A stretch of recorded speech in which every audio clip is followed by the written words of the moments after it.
La discrimination, cette femme que nous appellerons Magali l'a subie de plein fouet à plusieurs reprises. Au début de sa carrière, elle rejoint une équipe majoritairement masculine. Là, elle conçoit des composants industriels. Un jour, donc j'ai un collègue qui s'est approché de moi et je lui pose une question sur une pièce que j'avais à concevoir et puis je ne savais pas quoi en faire en fait. Et de là, il répond devant tout le monde mais tu n'as qu'à te la mettre dans la chatte. Et là, j'étais donc forcément sidérée et choquée par ça, d'autant plus que j'étais jeune et c'était une de mes premières expériences professionnelles et que je ne savais pas du tout réagir face à ça. Plus tard, Magali change de travail et elle est victime de sexisme une nouvelle fois, de la part de son directeur lors d'une candidature interne. Là, il me dit au téléphone, écoutez, je ne vais pas investir sur une personne à risque. Moi, si vous me demandez un poste, une mutation dans votre région pour rapprochement d'un conjoint, c'est que vous comptez faire un enfant. Donc c'est hors de question que je vous prenne.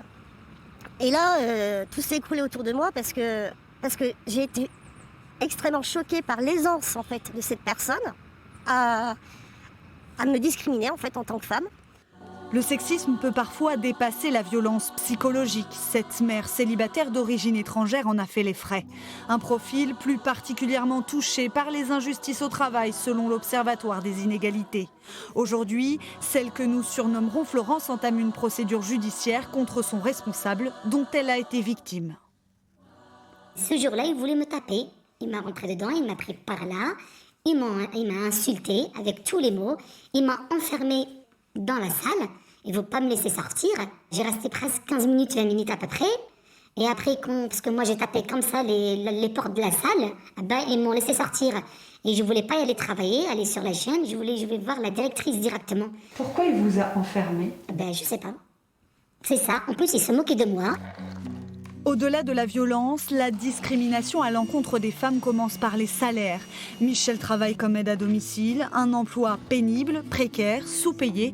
Comme tous ces métiers à prédominance féminine, ils sont souvent dévalorisés socialement et financièrement. Peut-être qu'on ne devrait pas l'appeler aide à domicile finalement. J'ai réfléchi à ce terme et en fait il est assez handicapant. Parce que l'aide, ça veut dire que finalement, on est là un peu pour aider, pas pour travailler complètement, comme si on n'était pas des vrais professionnels en quelque sorte. Cet avocat dit assister ces dernières années à un retour des inégalités et de la violence au travail. Les femmes sont, selon lui, les premières victimes. Cette violence à l'égard des plus faibles, donc des femmes seules notamment, c'est le résultat du grignotage progressif du Code du travail, et notamment un exemple très précis. Un des piliers du droit du travail, c'était la cause réelle et sérieuse du licenciement. Un employeur devait justifier d'un motif légitime de se séparer d'une salariée. Aujourd'hui, on télécharge une rupture conventionnelle en 2 minutes sur Internet, on le signe en 3 minutes sur un coin de table, et on est dehors. L'employeur n'a plus à justifier.